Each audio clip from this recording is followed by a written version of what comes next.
Allez messieurs, bonsoir. Comme on en a l'habitude pendant la période qui nous mène aux fêtes, avec pas mal de cours qui tombent et qui ne tombent pas parce qu'on va voir que selon le calendrier, on a l'habitude de faire une petite parenthèse dans notre étude de la Gemara de Ta'anit qu'on a commencé il y a maintenant 3 ans, sur lequel Bezrat Hashem on va finir cette année, toute la Masechet, c'est quand même, ça sera un grand moment.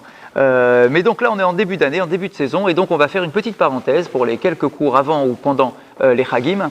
Et donc ce que je vous proposais, c'est d'étudier un passage de la Gemara de Yoma. Yoma, comme son nom l'indique, c'est la Gemara qui traite de Yom Kippour. Yoma. Yoma, c'est le jour par excellence. Le jour. D'accord? Le grand jour. Certains de nos Chachamim nous disent, tiens, pourquoi on ne l'appelle Yom Kippour, la Masechet? Rosh Hashanah, on l'appelle Rosh Hashanah. Sukkot, on l'appelle Sukkot. Megillah, c'est la Megillah. D'accord? Pourquoi est-ce que la Masechet de Kippour, on ne l'appelle pas Yom Kippour? Tout simplement, ou Kippour tout seul. D'accord? Pourquoi on l'appelle Yoma, le jour? Alors, on va tous comprendre que le jour par excellence de l'année, c'est Kippour, de toute façon. Mais pourquoi est-ce qu'on l'appelle Yoma? D'accord?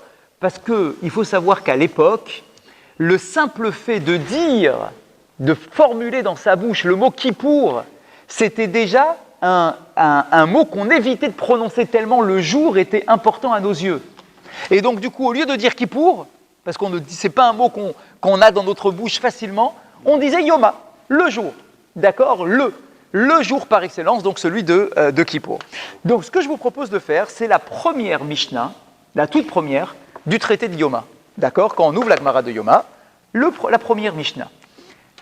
Entre parenthèses, avant encore d'attaquer, vous faire remarquer que dans toute la Masechet Yoma, les halachot, les lois sur la façon de jeûner, les halachot sur toute la journée de Kippour qu'on connaît nous, ça occupe une très petite place dans la Masechet de Yoma. En réalité, l'essentiel de la Gemara est consacré au korbanot, au sacrifice. Donc c'est hyper technique, c'est une marade hyper technique. D'accord, on nous parle des korbanot, des machins, et bien évidemment du service du Kohen Gadol le jour de Kippour. C'est le sujet essentiel de la Gemara de Yoma. Les petites halachot, ce que j'appelle petites halachot, c'est du quotidien, quoi, de Kippour. Comment on fait Kippour et comment on s'habille, et comment on mange, etc. Et si on est malade et si on n'est pas malade. Tous ces trucs-là, ça occupe en réalité une toute petite parcelle de la partie de la Gemara de Yoma. D'accord, parce que l'essentiel, effectivement, et vous le savez, l'essentiel de l'étude de la journée de Kippour, c'est le service du Kohen Gadol. D'accord? C'est ça l'essentiel du service. Et donc on attaque la première Mishnah. Vous y êtes. Shivat Yamim. Kodem Yom HaKippourim. Mafrishin Kohen Gadol mi Beto, les Lishkat Paridrin. La Mishnah nous enseigne 7 jours avant la journée de Kippour. On allait, avec une délégation envoyée par les Chachamim, on allait chercher le Kohen Gadol chez lui et on le sortait de chez lui. Pendant 7 jours, on l'enfermait dans une pièce. Dans une pièce à l'intérieur du Beth Amikdash. J'ai ici un petit schéma. Je vous rappelle un peu la structure du Beth Amikdash. Ça, c'est le schéma du Beth Amikdash. D'accord?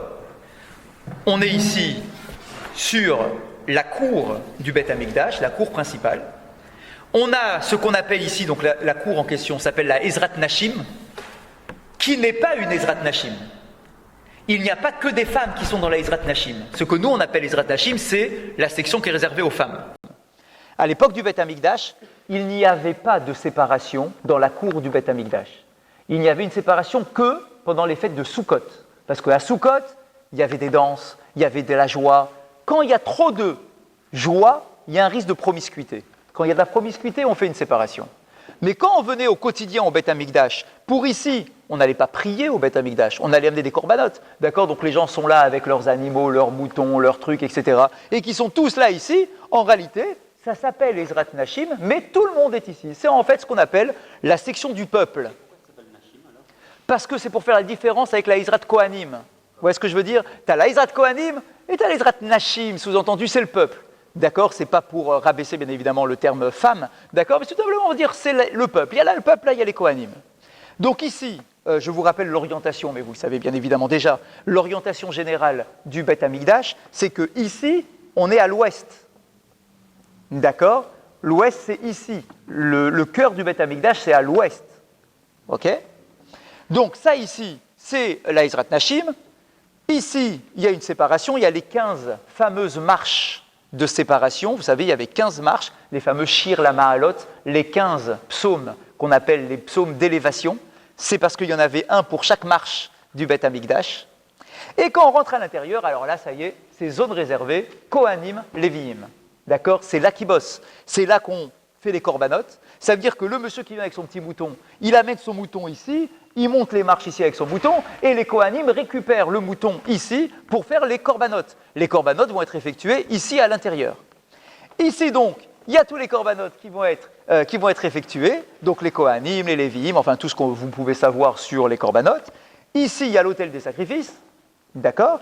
Ici, il y a la fameuse construction interne avec la première pièce dans laquelle il y a la menorah, la table avec les pains et l'encens, la table l'autel des encens, d'accord? Et ici, à l'intérieur, il y a le fameux Kodesh HaKodashim avec l'Arche Sainte, les tables de la loi, les brisées, les entières, et le Sefer Torah écrit par Moshe Rabbeinu. Tout était ici, à l'intérieur du Kodesh HaKodashim. On est bien? Entre parenthèses, puisqu'on en parle, je vous rappelle que le Kotel que nous avons aujourd'hui, il est ici. D'accord? Ça veut dire qu'on est à l'extérieur de la structure. D'accord? Le Kotel n'est pas à l'intérieur, c'est le Kotel qui est à l'extérieur. C'est pour ça d'ailleurs qu'on l'appelle le Kotel à Maharavi, le mur ouest. Pourquoi est-ce qu'on l'appelle le mur ouest? Parce qu'en fait, il était collé à la partie ouest du Beth Amikdash, là où il y avait la Shrina. La Shrina vient de l'ouest. C'est pour ça que quand on fait le Lechadodi le vendredi soir, on se tourne vers l'ouest. Ah, d'accord. Je croyais qu'on se tournait vers la porte. Non, on ne se tourne pas vers la porte. En réalité, c'est juste pour faire honte à ceux qui rentrent en retard. Ça, on le connaît bien le truc, c'est qu'on grille tous ceux qui rentrent à ce moment-là. Mais en réalité, la vraie raison, c'est parce qu'on va vers l'ouest, parce que la Shrina sort de l'ouest. Si, là c'est l'est, et là c'est l'ouest. Là c'est l'est, vous êtes d'accord? Parce que nous qui sommes en diaspora du côté là où nous sommes, quoi, en Europe, d'accord, on va vers l'est pour aller vers Jérusalem. Mais en réalité, le Kotel, il est là, il est à l'ouest. Très loin là. Oui, bien sûr, quand je dis là, c'est en fait plus loin. Vous avez raison, parce que c'était les murailles, on est bien d'accord. C'est les autres murailles, on est bien d'accord. En Israël, ils se dirigent vers Jérusalem, donc tout dépend où est-ce que tu es en Israël. Quand je suis en Israël, par exemple, moi je vais. Quand vous êtes en Israël. Je vais est, toujours. Ah non, vous n'allez pas à est. Quand vous êtes en Israël, la boussole, il faut la mettre vers Jérusalem, quel que soit l'emplacement où vous êtes à Jérusalem, en Israël. Parce que c'est sûr que ça... Ah, quand vous êtes à Jérusalem, c'est vers le Kotel. Donc en réalité, nous en Europe, nous tous qui sommes là, alors nous c'est facile, on va tous vers l'Est. Mais en réalité, quand on est en Israël, chacun aura sa propre orientation pour être vers Jérusalem. Et quand tu es à Jérusalem, chacun a sa propre orientation pour être vers le Kotel. D'accord? Tout ça pour dire, tout ça pour dire quoi? Parce que voilà, pour l'instant c'est juste une présentation. Pour vous rappeler que dans ce fameux Beth Amikdash, il y avait énormément de pièces annexes. Elles sont là, ici sur mon schéma, tout autour là, 23, 22, 24, 25, 26, 38, etc.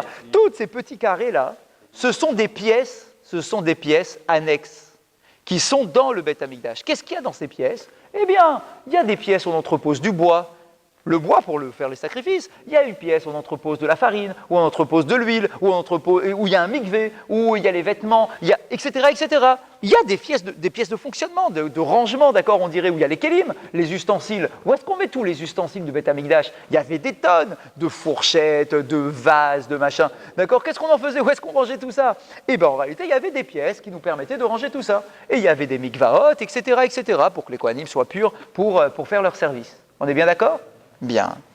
Maintenant, on revient à la Mishnah. La Mishnah nous dit Shivat Yamim Kodem Yom Akipurim. 7 jours avant Yom Kippour.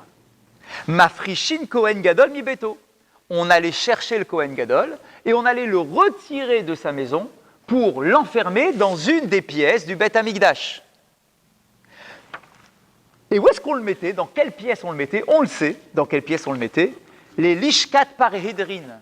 Il y a une pièce qui s'appelle la Lishka. Lishka, c'est une pièce, c'est une chambre. D'accord? La Lishkat Parehedrin. C'est son nom. C'est un nom un peu barbare, c'est pas un nom hébreu. D'accord? Mais par ailleurs, la Gemara expliquera pourquoi.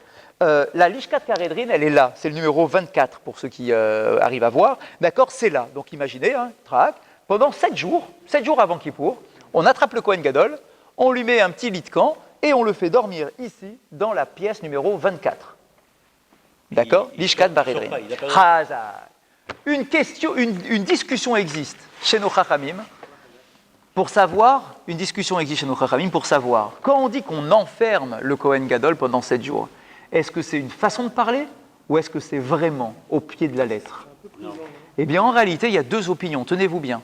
Il y a une première opinion qui vous dit, non, c'est pas à prendre au pied de la lettre. Ça veut dire qu'au lieu de dormir chez lui, il dort dans la Lishkat Paredrin pendant 7 jours.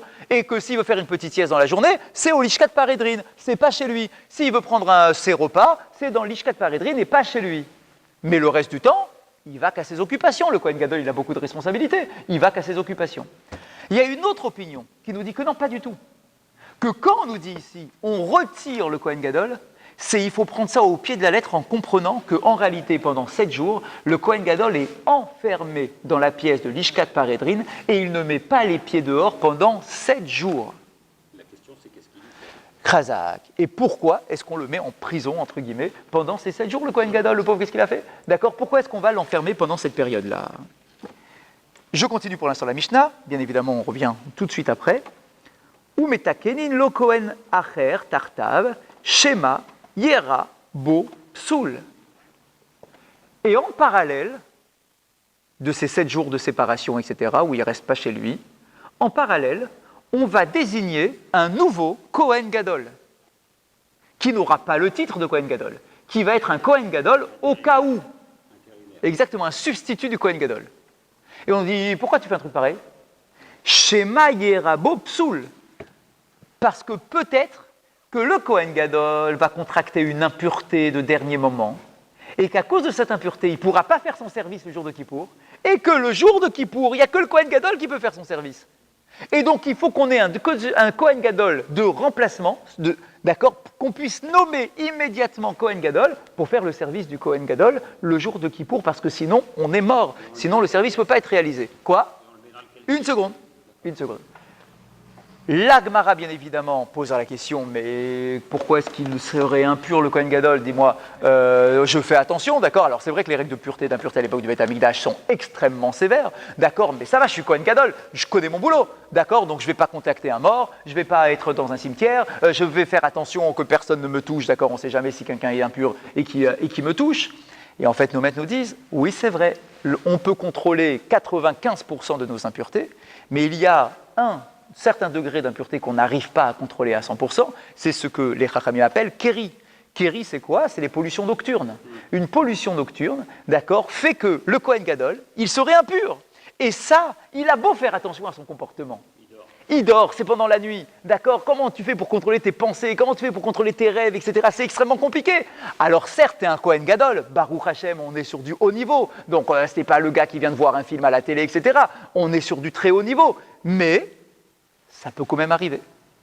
Parce que ça peut être lié à ses pensées, ça peut être lié à ce qu'il mange. On sait dans la halakha, dans le Shulchan Aruch, on nous dit il y a des aliments, d'accord, qui réchauffent le corps, d'accord, qu'il vaut mieux éviter si tu ne veux pas avoir le risque d'avoir une pollution nocturne. Donc du coup, on nous dit, tu sais quoi, quand tu es Kohen Gadol, tu as une mission incroyable, c'est que tous les yeux du peuple d'Israël sont rivés sur toi. Je vous rappelle que les gens à l'époque du Beth Amikdash, ils allaient au Beth Amikdash juste pour voir le service du Kohen Gadol. C'était l'activité de la journée. L'occupation de la journée, d'accord, puisqu'il n'y avait pas de prière, non, en tout cas pratiquement pas, d'accord, c'était d'aller au Beth Amikdash et de regarder le Kohen Gadol, c'était beau, c'était magnifique, il avait ses vêtements d'apparat, il avait ses vêtements blancs, etc. Enfin, c'était joli. Donc les gens, ils allaient au Beth Amikdash et ils regardaient le service du Kohen Gadol. Il y avait les corbanotes, il y avait le Kohen qui sortait avec l'agneau qu'il fallait envoyer à Azazel, etc. C'était joli. Donc ils allaient tous là-bas. Il ne faut pas que le Kohen Gadol... Enfin, c'est un peu gênant, quoi, d'accord? T'imagines, le Kohen Gadol, du coup, on voit que... Il est où, le Kohen Gadol? Ah, on est désolé, il ne peut pas faire son service aujourd'hui, d'accord, il est impur.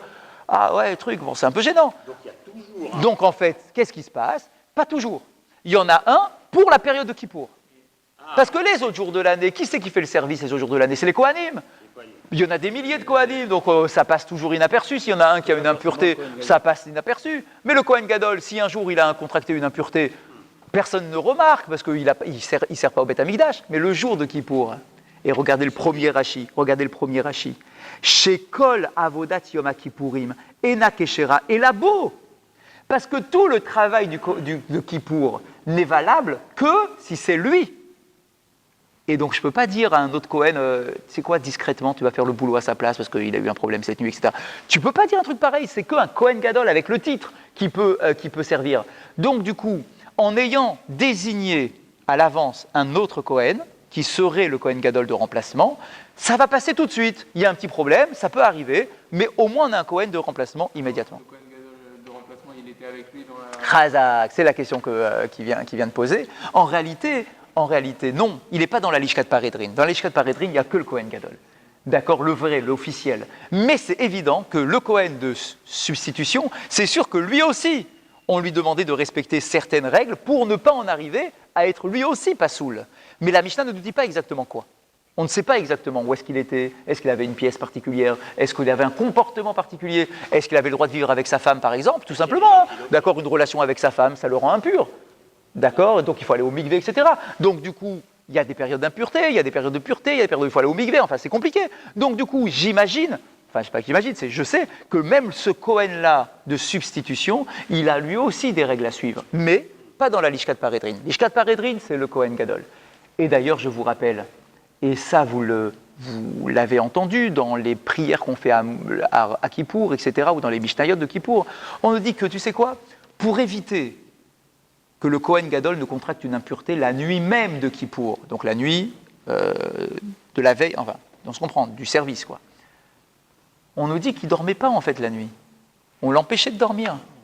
Qu'est-ce que dit la Mishnah? On dit qu'on lui mettait à côté de lui deux petits jeunes Cohen, d'accord? Et dès qu'il voyait que le Cohen, il avait un petit coup de fatigue et qu'il s'endormait, il claquait des doigts, comme ça, autour de ses oreilles pour le réveiller. Trop risqué, trop risqué. Ouais, bah tu dors la veille, d'accord, mais là, trop risqué, d'accord, on ne veut pas que le Cohen s'échappe et qu'il ait un problème, d'accord, donc du coup, on faisait très attention à lui, pendant 7 jours, pas de relation avec sa femme, c'est ça le fameux 7 jours, parce que le 7 jours, je vous rappelle, c'est le temps pour retrouver de la pureté lorsque l'on est impur, d'accord, donc du coup, pas de relation avec sa femme, il est dans une autre dimension. Maintenant, c'est pas juste pour l'embêter qu'on l'enferme pendant 7 jours, c'est parce que pendant ces 7 jours-là, on va lui faire réviser.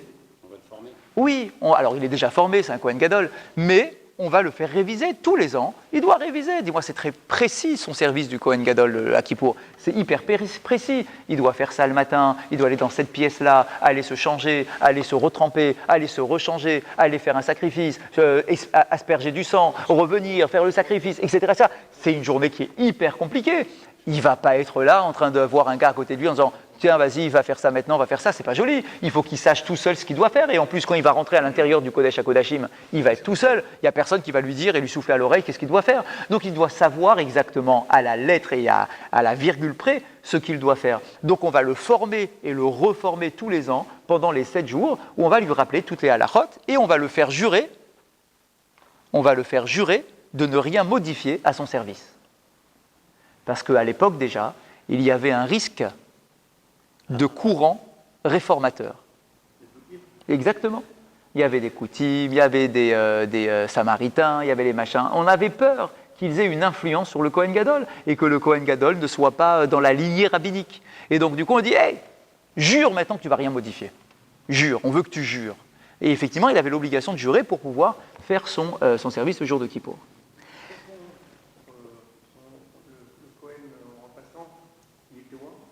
Non, il n'était pas oint parce que tu ne peux pas oindre deux Cohen, c'est pas possible.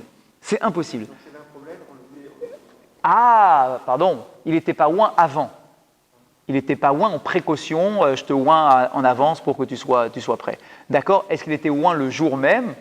J'imagine que oui, ou je ne sais pas. Honnêtement, je ne sais pas, je ne peux pas vous dire. Je ne veux pas vous dire. Et est-ce qu'il suivait la formation aussi? Aussi, forcément. Obligé. Obligé. Très bien. On continue. Oui? S'il était impur dans la nuit, par exemple, Ouais. c'est lui qui le disait ou comment le constatait? Bien sûr, parce qu'on parle ici sur une relation d'honnêteté. Ça veut dire que là, ici, tu joues pas, tu rentres pas dans le Kodesh HaKodashim pour mourir. Si tu rentres et que tu es impur, d'accord, tu es mort, monsieur. D'accord, donc il va pas jouer sa vie. Donc si jamais il est impur, il va dire je suis impur, je suis désolé, je nomme mon remplaçant, quoi. Maintenant, regardez les mots. Umetakenin lo kohen acher. On va préparer. Le mot qui est utilisé, c'est un tikkun. on va préparer un autre Kohen à sa place. Pourquoi le mot qui est utilisé ici, c'est tikkun? C'est parce qu'en fait, ce n'est pas simplement désigner un autre Kohen. Ce n'est pas juste le désigner, l'autre Kohen. Dis-moi, si jamais on va nommer le nouveau Kohen, il faut qu'il ait des vêtements à sa taille. Avec quels vêtements il va servir le nouveau Kohen? Avec les vêtements de l'autre. Mais l'autre, il est peut-être grand, baraqué, et puis lui, c'est un petit maigrichon. D'accord? Comment tu vas faire? Alors quoi, le Kohen Gadol, il va arriver avec des vêtements qui lui sont 3 fois trop grands ou 3 fois trop petits? En fait, on nous dit Metakenin lo Kohen acher. Nos Chachamim m'expliquent qu'en réalité, on prépare. Regardez jusqu'où ça va. On prépare des vêtements, tous les vêtements, d'apparat, le vêtement blanc, on prépare des vêtements pour le Kohen de remplacement, au cas où on aurait besoin de l'habiller et qu'il soit bien habillé, qu'il ne ressemble pas à rien quand il va faire son service de Kippour. On continue.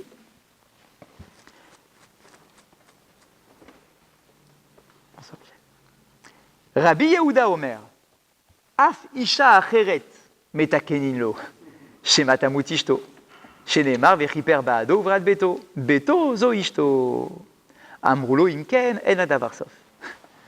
On nous dit, dis-moi, de la même façon qu'on prépare un autre Kohen, au cas où le Kohen devient impur et qu'il faut le remplacer, etc., qu'on en ait un sous la main tout de suite parce qu'il faut faire le service, etc., on lui préparait aussi une autre femme à ce Kohen Gadol. On prépare au Kohen une autre femme. Le premier? Au premier, oui, pas au deuxième. Oui. On prépare au Kohen une autre femme. J'explique. De peur que sa femme ne meure avant le début de Kippour et qu'il se retrouve veuf. Or, le Kohen Gadol, le jour du service, doit absolument être marié. D'où est-ce qu'on le sait? Dit elle-même la Mishnah. On l'édudie d'un verset de la Torah.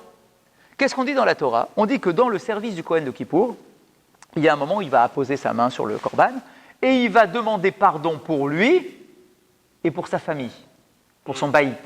Or, qu'est-ce qu'un baït? C'est son épouse. Donc, comment est-ce que tu veux correspondre à ce qui est dit dans la Torah où tu dois demander pardon pour toi et ta femme alors que tu n'as pas de femme? C'est pas parce qu'il ne peut pas être non marié? Il ne doit pas être non marié le jour de Kippour. Mais pourquoi est-ce qu'il ne doit pas être non marié? À cause de ça, à cause de ce verset. Dans la sourate, c'était que, de façon générale, Non. ne peut pas... De manière générale, bien évidemment qu'un Kohen il doit être marié. Mais maintenant, si sa femme elle meurt, on ne va pas se précipiter pour qu'il se marie. S'il n'a pas envie de se marier tout de suite, il veut prendre du temps, le temps de son deuil, etc., ça va, on vit. Mais le Kohen Gadol, lui, il faut qu'il se remarie. Si jamais sa femme meurt la veille de Kippour, écoutez ça, si sa femme meurt l'après-midi avant Kippour, on va le faire passer sous la roupa immédiatement, à toute allure. Il faut qu'il soit marié quand Kippour commence. Parce que dans le service du Kohen Gadol, il faut respecter le verset « Vechiper baado ou vad beto ». Il doit demander kapara pour lui et pour sa femme. Et s'il n'a pas de femme, ça ne rentre pas. Et pourquoi est-ce qu'on ne prendrait pas un autre Kohen Gadol? Non, parce que la seule chose qui nous pousserait à prendre un autre Kohen Gadol, c'est qu'il soit impur. S'il est impur, alors là, on prend un autre Kohen Gadol. Mais s'il n'est pas impur et que c'est qu'un problème de mort de son épouse, on va tout de suite, parce qu'on aura désigné avant. Donc imaginez la situation. Il n'est pas impur puisqu'il a le droit d'aller Non, le Kohen Gadol ne va pas au cimetière pour sa femme. Pour personne. Kohen Gadol, personne. Donc du coup, il ne sera pas impur à cause de la mort de sa femme. Et le Cohen, il va pour sa femme? Oui, Kohen normal, oui. Mais le Kohen Gadol, non. Même pas pour ses parents, le Kohen Gadol. Même pas pour ses parents. D'accord? Donc du coup, tu vas me dire, ah ouais, mais si sa femme elle est morte la veille, ça veut dire qu'il va être impur? Non, le Kohen Gadol ne doit pas se rendre impur pour son épouse, ni pour personne. Ça fait partie des conditions du Kohen Gadol. C'est très compliqué, mais ça fait partie des conditions. Quand tu es la femme du Kohen Gadol, tu sais que dans les conditions, c'est que si jamais il y a un jour où tu vas mourir, ton mari ne viendra pas à côté de toi pour faire des prières. Ça n'existe pas. Pas pour le Kohen Gadol. Mais ce qui est incroyable, imaginez la situation. Moi, je suis Kohen Gadol, je suis marié. Ouais. On est la semaine avant Kippour. Ma femme est là, elle est vivante, elle voit ce qui se passe, elle vit avec moi. Je vais aller, avec les responsables du Beddin, je vais aller choisir une autre femme. Et dire à la femme en question, si jamais la mienne meurt, je me marie avec toi. Pourquoi il n'épouse pas directement? Non. Non. Non. Pourquoi tu veux qu'il se marie directement? Lui, il ne veut pas se marier avec cette femme-là. Lui, il ne veut pas se marier avec cette femme-là. Mais si jamais sa vraie femme meurt, En plus, si c'est pendant je suis ouvert. Si c'est pendant la semaine, sa femme, elle ne va pas le savoir puisqu'il est dans la pièce numéro 24. Ou non, il se marie avec elle que si sa femme meurt. mais sa femme, Dans la semaine qui précède Kippour, il est sorti de chez lui. oui, mais je vous rappelle que bien évidemment, sa femme doit être au courant de ce truc-là, il faut qu'elle soit d'accord. Lui, il doit être d'accord, c'est pas qu'on va lui désigner une femme, c'est qu'il doit la choisir, la femme. Et la femme doit être d'accord aussi, bien évidemment. La femme en question, éventuelle, elle doit être d'accord, parce qu'on ne peut pas marier quelqu'un contre son gré. Donc Cohen Gadol, c'est une mission très particulière, et femme de Cohen Gadol, c'est aussi rentrer dans des conditions très particulières, d'accepter que tu vois ton mari désigner une autre femme pour te remplacer, et tu peux très bien lui faire une crise de jalousie le lendemain en disant « Mais ah ouais, pourquoi tu l'as désignée à elle, qu'est-ce que ça veut dire, etc. » C'est comme ça, quand tu es femme de Cohen Gadol, ça doit rentrer dans les conditions de ton mariage. Alors ça veut dire que quand on disait qu'il devait rester 7 jours dans le lit, Lishkat Paredrin, ça veut dire qu'en vrai il n'était pas obligé de rester toute la journée. à mon avis, il a désigné avant, en fait. À mon avis, il a désigné avant les 7 jours. C'était pas dans la précipitation Non, des 7 jours. Même si elle meurt, il doit se remarier. Mais il va pas Ah oui, forcément. Si jamais elle meurt, alors du coup, il va sortir pour se marier, ou on la fait rentrer dans la pièce, ou on va savoir quoi. D'accord. En tout cas, attention, ça sera que un mariage, pour l'instant, qui sera pas suivi d'une relation. Parce qu'il ne faut pas qu'il soit impur. D'accord. Donc, il passera sous la choupa, oui, il y aura les Sheva Brachot, Mazel Tov, etc. Mais c'est tout. Pas de yichoud, pas de séparation avec sa femme, etc. Donc, ça va être un truc un peu formel. Parce qu'il faut qu'il soit marié le jour de Kippour. Quoi qu'il arrive, il fait les kiddushin avec l'autre femme avant. Non, que si elle meurt, que si la première meurt. Comment, excusez-moi, Oui. comment un Cohen devient Cohen Cohen Gadol, c'est écrit dans la Torah. C'est écrit dans la Torah. Vea Cohen a Gadol Me'echav. C'est le Cohen le plus grand parmi ses frères. Oui, mais c'est le plus grand. Alors, c'est ça la Le plus grand, ça veut dire celui qui a les plus grandes qualités. qualité. Pas la plus grande Chazak. connaissance. Pas la plus grande Non, connaissance. qualité humaine. Les plus grandes Chazak. qualités humaines. C'est un mélange en réalité de Sanhedrin, de Navi, etc. qui choisit son. Non, puisqu'on sait très bien qu'à une époque, c'était Chazak. On sait qu'à une époque, c'était mis en vente, aux enchères. D'accord, celui qui était le plus riche, c'était lui qui achetait le droit de la Keuna. C'était pas les meilleurs Kohanim, hein, c'est certain. D'accord, mais bon, exactement.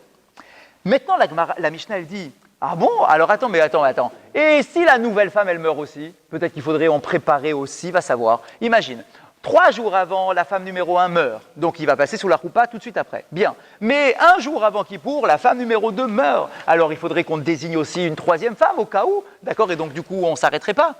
La Mishnah répond, ah, ça va, en la davar sof. Si tu me dis ça, On fait des statistiques. Chazak, il n'y a pas de fin. Les chances que ça arrive. En fait, c'est quoi ce qu'on appelle une probabilité? C'est quoi le nom? Il y a une probabilité probable, enfin, c'est quoi il y a un terme? Une probabilité qui risque d'arriver, une probabilité qui est vraiment très très rare. Ouais, d'accord, on se comprend. Et donc, du coup, on se dit quoi?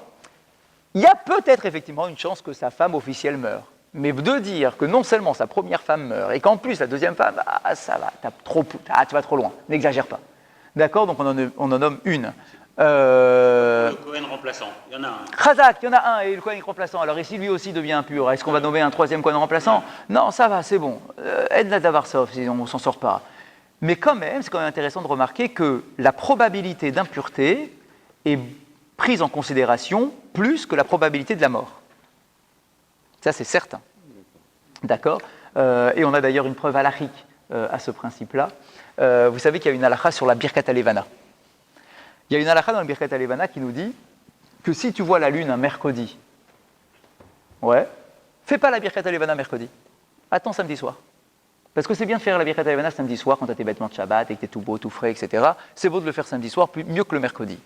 Là-bas, les commentateurs posent la question, ils disent « Comment ça, quoi? On repousse comme ça, mais peut-être qu'il va mourir entre-temps. » Peut-être qu'il va mourir entre-temps et que, du coup, il n'aura pas fait la Birkat Alevana. C'est dommage, il a perdu une mitzvah. Pourquoi tu ne lui dis pas? Fais tout de suite, on ne sait jamais ce qui arrive demain. Demain, tu es peut-être mort. Réponse là-bas des commentateurs, c'est le Chafetz Chaim qui dit ça. Le Chafetz Chaim dit, le risque de la mort, on ne le prend pas en considération à ce point-là. C'est-à-dire que si le mercredi, tu es en bonne santé, on n'imagine pas que le samedi, tu seras déjà mort. C'est-à-dire, ah ouais, mais peut-être que... Oui, d'accord, peut-être, oui. C'est une probabilité, oui, c'est vrai, mais qui n'est pas si fréquente que ça, quand même. Ceci dit, à partir du moment où il meurt, il va non seulement perdre la Birkat Alevana. Alevana du mercredi soir, mais de ceux qui vont venir après. Donc, C'est certain, oui. Donc, de toute façon, bon, ça va quoi, c'est fini. Ouais, c'est ça, c'est C'est fini, quoi, arrête. D'accord, on est bien? On a compris la Mishnah? De quoi? Le risque météo n'est pas de plus en plus. Si, aussi, bien sûr. C'est un autre critère de savoir, oui, mais s'il ne fait pas beau en ce moment et qu'on est en hiver, etc., et que le mercredi, tu la vois, ta lune, c'est sûr qu'il faut la faire mercredi, parce que peut-être que samedi soir, tu ne la verras pas et qu'elle sera couverte par les nuages. comment ça se fait? Oui. Péradrine. Parhédrine. Lishkat parhédrine. Alors, c'est de là d'où vient le mot parvé. C'est ce que j'avais appris. Ah ouais? Parce que c'est ni... Ni Bet Amikdash, ni Baït privé. Voilà. Ah, joli. C'est Je ne savais pas. Parvé, parhédrine. Ouais, peut-être. En J'entends. araméen, J'entends. Je veux bien. Je ne suis pas contre. Très bien. La Mishnah est claire, c'est bon? Très bien. Vous prenez maintenant, donc on a fini la Mishnah, et vous prenez maintenant la deuxième feuille. Parce que je ne veux pas qu'on étudie ensemble la première Suga. Ce n'est pas ce que je voulais étudier avec vous. Je veux qu'on étudie ensemble la deuxième Suga, le deuxième passage. Donc c'est dans votre deuxième feuille, pas la troisième, faites attention. C'est la page Yud, c'est la grande colonne qui est bien chargée. Et je vous propose de prendre les 7 dernières lignes de la page. À partir des 7 dernières lignes de la page. Tanu Rabbanan. Vous l'avez, il y a 2 points.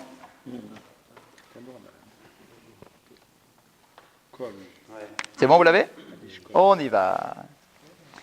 Et vous allez voir qu'on va rentrer dans un domaine qui n'a rien à voir avec Kippour. Rien, mais c'est l'occasion de l'étudier quand même. Tanu Rabbanan.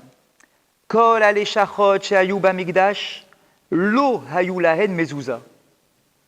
Chutz milishkat parehedrin. On nous dit, toutes les pièces que je vous ai montrées tout à l'heure, toutes les pièces qui sont autour du Beth Amikdash, aucune de ces petites pièces, de ces petites chambres, aucune n'a de mezouza à sa porte. Aucune. Sauf une pièce, c'est la numéro 24, c'est la fameuse Lishkat Parhédrine, c'est là où il y a le Kohen Gadol qui est pendant 7 jours avant Kippour. C'est la seule pièce de tout cet édifice où il y a une mezouza. Vous vous rendez compte, ça veut dire qu'à l'entrée du Beth Amikdash, il n'y a pas de mezouza.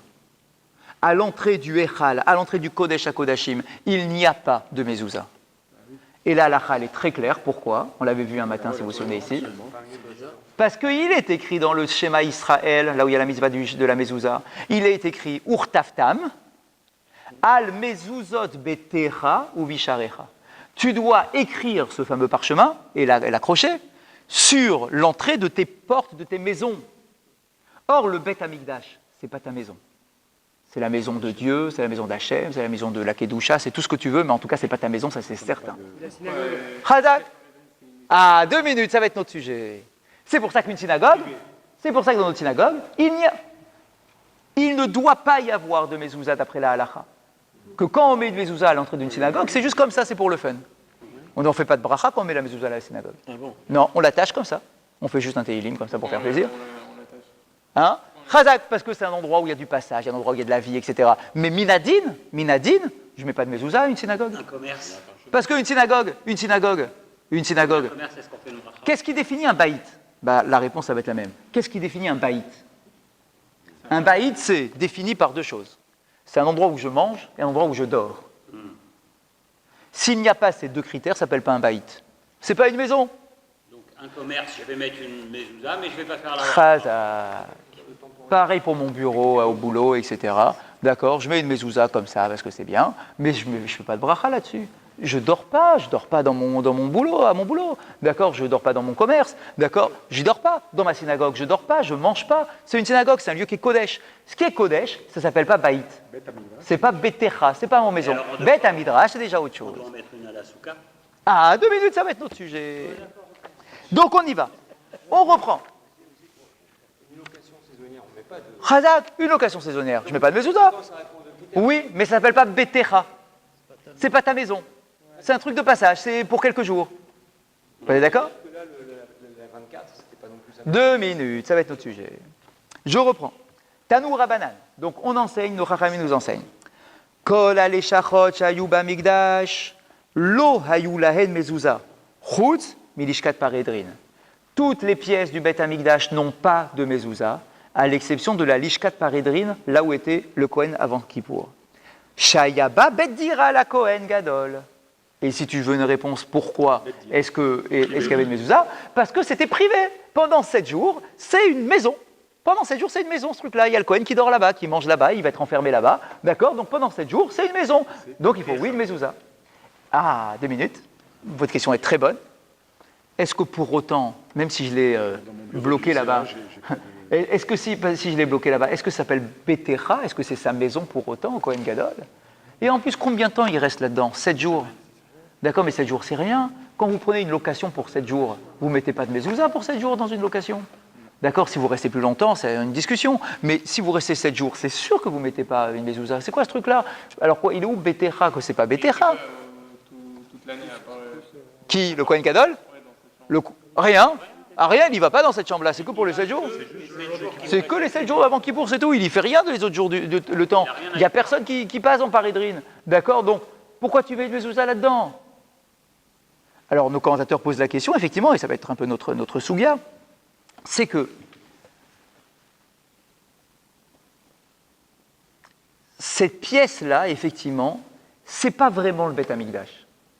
C'est une pièce qui a un statut particulier, qui appartient au Tzibour, et que le Kohen Gadol est le représentant du Tzibour. Donc il a sa part lui aussi. C'est comme si cette pièce, c'était le baït du Tzibour.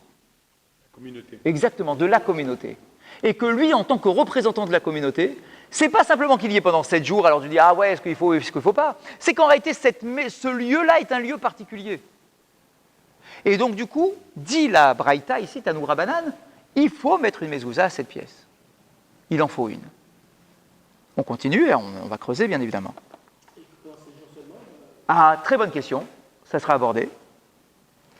Amar Rabbi Yehuda, Va'alo kama leshachot hayu bamikdash haya lahen bet dira, velo haya lahen mezouza, et la lishkat paredrin, gzera haïta. Rabbi Yehuda, il arrive, et il dit quelque chose de particulier. Rabbi Yehuda, il dit la chose suivante. Il dit, quoi? Tu es en train de me dire que parce que ce lieu-là devient la résidence du Kohen pendant quelques jours, il faut donc du coup mettre une mezouza. Mais, dit Rabbi Yehuda, dans les autres pièces, il y a aussi des lieux de résidence dans les autres pièces. Ce n'est pas que des lieux d'entrepôt, ce n'est pas que des pièces d'entrepôt et des pièces de mikvé. Il y a des lieux, et on le sait, dans la Gemara de Tamid, on explique ça, il y a des pièces où les Kohanim se reposaient. Les gardiens. Chazak, ils étaient où les gardiens? Les gardiens du Beth Amikdash, ils se mettaient où? Ils dormaient dans les pièces, bien évidemment qu'ils dormaient dans les pièces. Ils se reposaient dans les pièces. Chazak, mais pourtant, la Braïta, elle est claire, il n'y a aucune mezouza dans les autres pièces. Donc c'est ça la question de Rabbi Yehuda. Il dit, mais qu'est-ce que tu me racontes? Dis-moi, si la raison pour laquelle le parédrine, il faut mettre une mezouza, c'est parce que c'est une dira, c'est un appartement. Alors, mais il y a d'autres pièces qui sont aussi des appartements, et pourtant là-bas, il n'y a pas de mezouza. C'est quoi ton truc? Ils n'y habitent pas. Ils n'y habitent pas de façon définitive. C'est vrai, mais il y a tout le temps une permanence là-bas. Il y a toujours que tout dans quelqu'un. Je crois que la réponse, c'est que, justement, ça définit le parédrine. Allez-y. Le parédrine doit être complètement distinct du Beth Amikdash. Des autres pièces. Non, du Beth Amikdash. Les autres du Beth Amikdash, pardon. Ouais. La Kedusha du Beth Amikdash, c'est à l'intérieur de l'enceinte, mais c'est complètement distinct. Parce que c'est ça, donc c'est pour ça qu'elle avait un statut spécial. Alors, j'entends bien Les évidemment. autres étaient à la communauté, mais c'était pour le service du Beth Amikdash. Alors que Tandis celle-là, elle est là, réservée elle pour sortait. faire dormir le Elle Kohen. était exclue finalement. Celle-là, elle était pour le Kohen Gadol. C'est son appartement de fonction pendant les 7 jours. C'est pour le mettre Exactement. en dehors de la Kedusha du Beth Amikdash. Eh bien, regardez comment Rabbi Yehuda exprime cette idée pour l'instant dans la Gemara et nous dit, regarde, non, en réalité, tu te trompes. Toi, le Tanakama, donc la première opinion, celle de la Braïta, toi qui me dis la raison pour laquelle, ça veut dire minadine, c'est-à-dire d'après la loi pure et dure, je dois mettre une mezouza dans la pièce de Sanhedrin, de Parédrine, d'accord, c'est parce que c'est une dira, c'est un appartement. Rabbi Yehuda dit, alors si tu dis ça, je ne suis pas d'accord, parce qu'il y a d'autres pièces qui sont aussi des appartements passagers, certes, mais c'est aussi des appartements sur lesquels il n'y a pas de mezouza. Ah, alors pourquoi il y a une mezouza à la parédrine? Qu'est-ce que tu en penses, toi, Rabbi Yehuda? Il y a ou il n'y a pas? Rabbi Yehuda, il dit, oui, je suis d'accord pour dire qu'il y a, mais je ne suis pas d'accord sur la raison que vous donnez. Vous dites que c'est minadine qu'il faut une mezouza, parce que c'est dira. Mais moi, je vous dis non, c'est pas minadine, parce qu'il y a aussi d'autres dirotes. Ah bon, alors pourquoi il en faut? Tu es d'accord qu'il en faut? Oui, il en faut, mais pourquoi? Et il dit un truc incroyable. C'est comme pour le Shabbat, ça fait penser. Ouais, quoi. C'est ni c'est Ah, à l'endroit où. Fadak Mekom Ptor. Non, Carmélite. Carmélite. C'est le carmélite. C'est ni un Reshut Arabim, ni un Voilà, Reshut Ayachid. exact. C'est entre les deux. Mais avec d'autres. C'est pas mal, c'est pas mal. Bah, regardez lui, qu'est-ce qu'il dit, Rabbi Yehuda? Il dit, il faut quand même en mettre une, mais, et là, l'ishkat paredrin, gzera haïta. C'est une gzera. Pas dans le sens péjoratif. C'est une gzera, c'est une décision. Oui, donc il donne pas des Et il ne dit rien d'autre. Point final de la braïta. Incroyable. Alors là, vous imaginez, hein, une braïta qui se termine comme ça, la Gemara, elle va tout de suite plonger, avant même les Tosfot. La Gemara, tout de suite, elle plonge. Ah, qu'est-ce qu'il veut dire? C'est quoi la Xéra? Pourquoi? Etc. Donc on va essayer de comprendre. Mais en tout cas, ce qu'on doit retenir pour l'instant, c'est que d'après le Tanakama, c'est minadine. Oui, c'est une halacha. Il faut, comme si on disait minatora, mettre une mezouza à la porte de Paredrine. Alors que d'après Rabbi Yehuda, ça serait plutôt un midérabanan. C'est une Xéra, c'est pas une obligation de la Torah. D'accord? C'est une Xéra. On va mettre une mezouza à cette porte-là. Et on y va. Maïtama de Rabbi Yehuda. La question, c'est la Gemara qui la pose. Quelle est la raison de Rabbi Yehuda? Alors du coup, je ne comprends pas. Si tu me dis que ce n'est pas une dira, alors du coup, il faut pas de mezouza. Alors pourquoi tu dis qu'il faut une mezouza, etc. Amar Rava. Alors Rava, il va proposer, vous savez comment c'est dans la Gemara. Rava va proposer une interprétation de l'opinion de Rabbi Yehuda. C'est pas Rabbi Yehuda qui parle, Rabbi Yehuda c'est un Tana. C'est pas Rabbi Yehuda qui donne sa propre raison, je vais t'expliquer moi. Lui, on ne sait pas ce qu'il dit, ce qu'il pense. Donc on a en fait des Amoraïm, qui viennent beaucoup plus tard que Rabbi Yehuda, qui vont essayer de comprendre et de justifier l'opinion de Rabbi Yehuda. C'est exactement ce qu'on va faire maintenant. Et celui qui parle s'appelle Rava. Rava va dire, Kassava Rabbi Yehuda, voilà ce que pense Rabbi Yehuda. Et c'est la raison pour laquelle il veut mettre une mezouza dans cette fameuse pièce. Kol ba'it she'eno asui limot achama velimot akshamim eno ba'it. Très intéressant. Il dit, tu sais pourquoi, d'après Rabbi Yehuda, normalement dans cette pièce-là, d'après le din, il ne faut pas de mezouza, même si toi tu l'appelles un dira, un appartement. Parce que pour s'appeler ba'it, comme la Torah le veut, betecha, je veux que ce soit ton ba'it, il faut, dit la Rava, Kol ba'it she'eno asui limot achama velimot akshamim eno ba'it. Tout ce qui n'est pas utilisé en permanence comme étant une maison, c'est-à-dire tout au long de l'année, l'été comme l'hiver, ça s'appelle pas baït. Ça s'appelle tout ce que tu veux, c'est une pergola, c'est tout ce que tu veux, ça s'appelle pas baït. Or, il faut que ce soit un baït. Pour être un baït, il faut que ce soit habité toute l'année. Donc, Rabbi Yehuda, dit Rava, j'imagine que quand Rabbi Yehuda il dit qu'il ne faut pas de mezouza dans la lishkat paredrine, d'après la halakha pure et dure, c'est parce que cette lishka-là, elle est utilisée pendant 7 jours dans l'année, et que le reste du temps, il n'y a personne.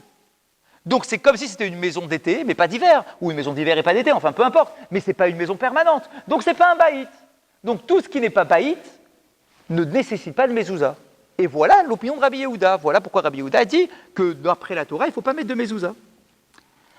Et Tive Abaye, son ami Abaye, va rétorquer à Rava sur sa façon d'interpréter Rabbi Yehuda. Il lui dit, mais qu'est-ce que tu racontes, c'est pas possible de dire un truc pareil. Pourquoi? Véactive. Moi, j'ai un verset qui sort d'où d'ailleurs? Kaf, je cherche la référence. Si je l'ai. C'est où? Je ne l'ai pas. Véactive. Où est-ce que c'est cette référence? Une seconde, je vous la trouve. Ouais, je sais, mais je cherche la référence. Tu l'as? Une seconde, excusez-moi. Ah voilà, Amos. Dans le livre de Amos, on a un verset où il est écrit Vehiketi et beta choref al beta kaitz. Il y a un verset, peu importe le contexte. Amos, je vous rappelle, c'est un des prophètes qui malheureusement parle sur le mauvais comportement du peuple d'Israël. D'accord?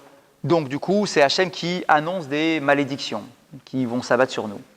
Et là-bas, le verset nous dit et je vais frapper le baït, la maison d'hiver, sur la maison d'été. Sous-entendu, je vais frapper toutes vos maisons estivales, vos maisons de saison, je vais tout casser. C'est Hachem qui s'adresse au peuple d'Israël, à travers le prophète. D'accord? Et alors, vous allez dire, alors à quoi il me sert ce verset? Écoutez bien. Amarle, Baït Choref ou Baït Kaït, Ikre Baït. Pardon. Baït Choref ou Baït Kaït, Ikre. Baït Stama, Lo Ikre. Qu'est-ce qu'on est en train de faire? On a voulu dire, regarde, pour que ça s'appelle un baït, il faut que ça soit une maison permanente. Ok? Sinon, tu n'as pas le titre de baït. Abaye, il vient, il dit non, tu dis n'importe quoi. J'ai un verset qui me définit la maison d'hiver avec le mot baït. Et la maison d'été avec le mot baït. Donc c'est bien la preuve qu'une résidence que je n'utilise pas pendant toute l'année, elle porte aussi le terme de baït. Donc toi, tu as voulu me dire que toute la raison pour laquelle il n'y a pas de mezouza dans Paredrin, d'après le din, c'est parce que ça ne s'appelle pas un baït, parce qu'on n'y est pas en permanence. Et qu'il faut que ça soit en permanence pour que ce soit un baït. Je te réponds, bah non, c'est faux. J'ai un verset qui appelle ça baït. Baït kaït, c'est baït choref. D'accord? Donc du coup, ça ne marche pas. Il faudrait une vraie mezouza, d'après la Torah. D'ailleurs, quand on a une maison secondaire, on met la... C'est évident. Et là, lui, Rava, se défend en disant non, non, non, ta déduction, je ne suis pas d'accord. Toi, tu veux dire que du verset, on apprend que ça s'appelle baït, mais moi, je te fais remarquer que non, il n'y a pas écrit baït. Il y a écrit baït kaït ou baït choref, la maison d'été ou la maison d'hiver. Or, pour nécessiter une mezouza, il faut que ça s'appelle baït tout court. Pas maison d'été, maison d'hiver. Si tu dis maison d'été, maison d'hiver, ça veut dire que ça exclut le terme maison qui est large. Pour avoir une mezouza, il faut betecha, un baït stam, c'est-à-dire un baït entier, pas un demi-baït de saison. Mais là, dans le Oui, allez-y. Passouk de Ramos, il n'y a pas ma référence avec la mezouza. Pas du tout, pas du tout. C'est juste pour nous dire qu'une maison d'été, ça s'appelle un baït. C'est ce qu'il a voulu faire à Abaye. On est obligé de l'appeler d'une certaine manière. Oui, mais on aurait pu peut-être ne pas utiliser le mot baït. Si le prophète utilise le mot baït, ça veut dire que finalement, tu vois, ça correspond à ce qui est écrit dans la Torah, betecha. D'accord, c'est ta maison. Alors qu'est-ce que tu fais avec ça? L'autre il répond, non, non, non, parce que je constate que c'est écrit pas baït, il y a écrit bet choref ou bet kaït.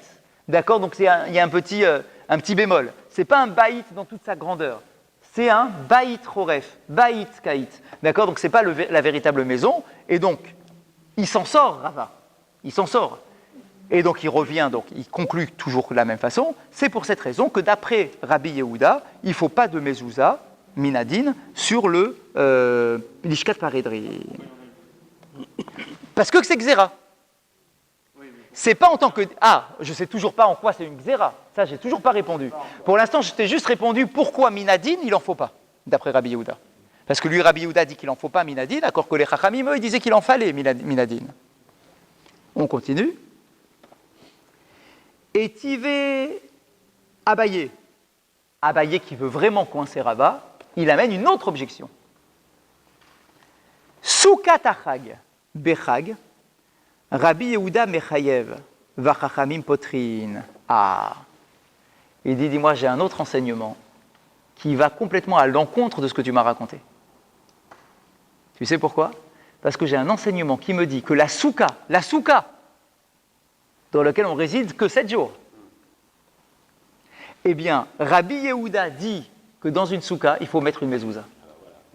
Minadine. Ben, on y dort, on y mange.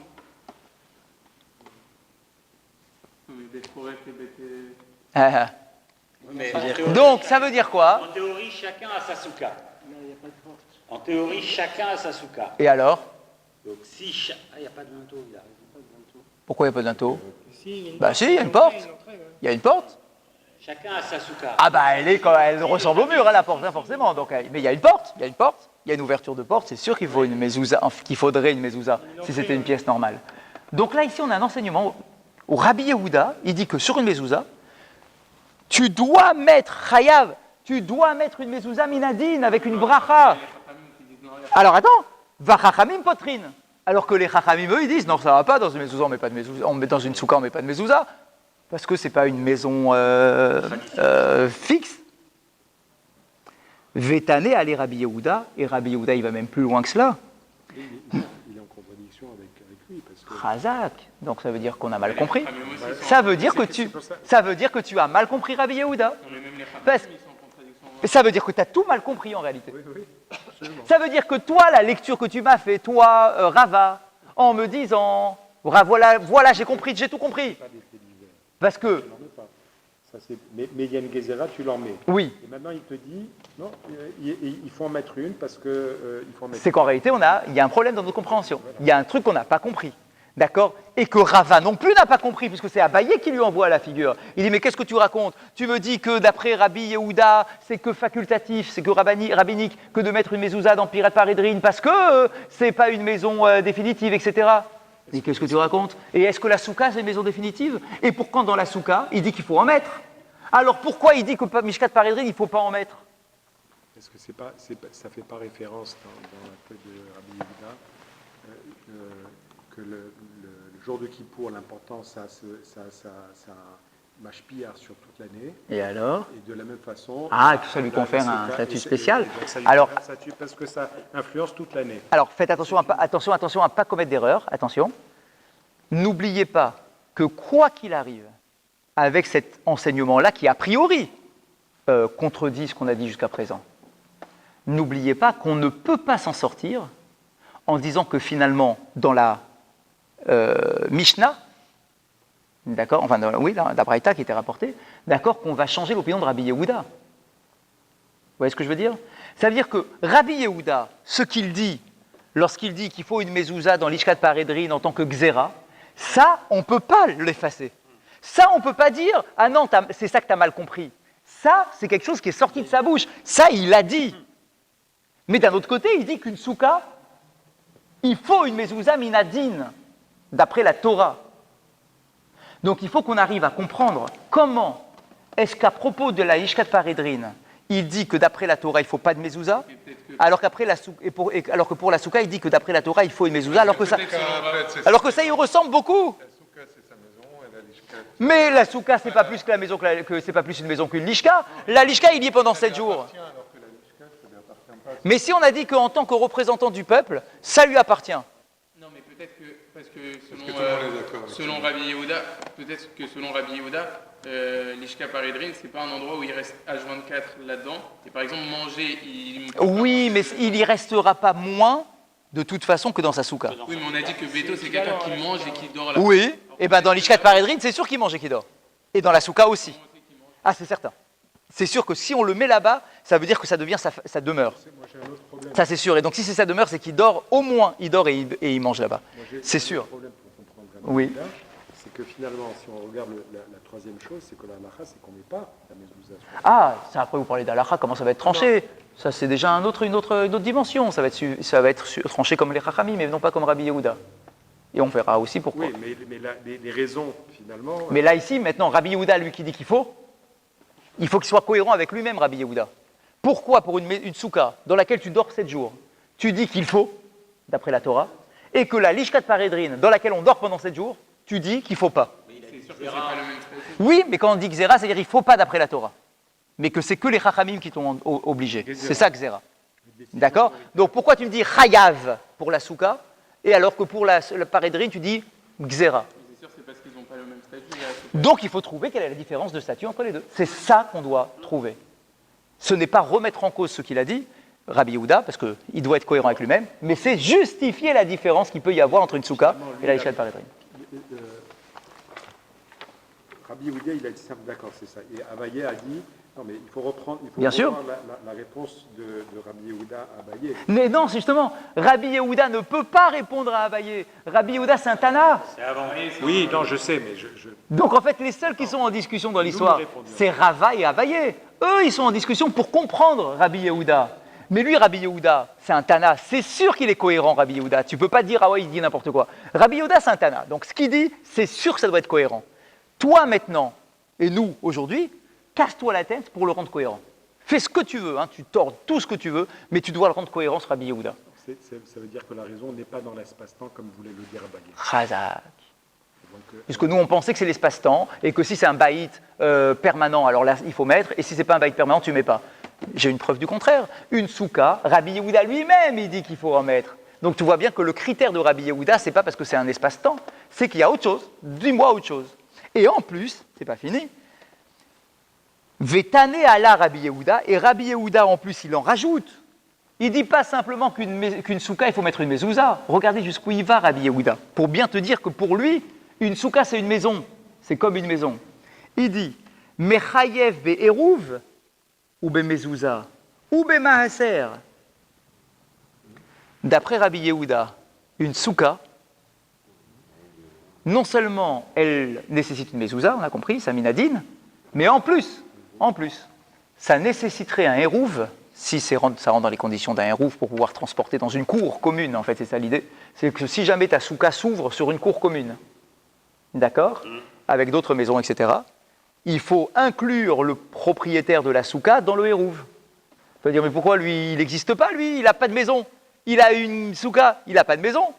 Rabbi Yehuda dit, tu sais quoi, c'est comme s'il avait une vraie maison. C'est comme s'il faisait partie des habitants de cette fameuse immeuble dans lequel il y a la cour au milieu. D'accord, donc il faudrait faire un hérouv.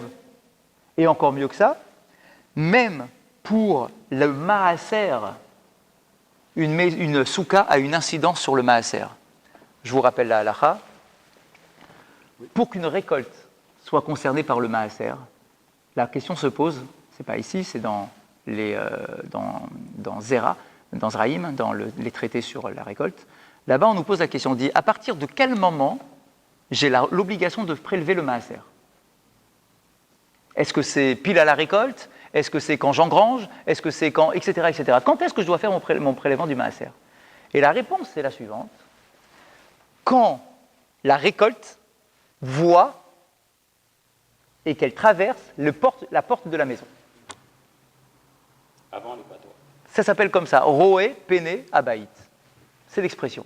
D'accord? Quand la récolte, c'est-à-dire quand on engrange. Quand on engrange et que ça passe par la porte de la grange, c'est là que le chiyuv du maaser se met sur la récolte. On ne peut pas le prendre directement dans le champ. Non. Il faut d'abord l'amener, parce que le maaser se fait sur une récolte qui est rassemblée. Pas sur un truc où il y en a un peu partout et que c'est le balagan, etc. Tu récoltes tout, fais ton boulot, ça va durer plusieurs jours. Fais ton boulot, machin dans les champs, etc. Tu vannes, tu fais tout ce que tu veux.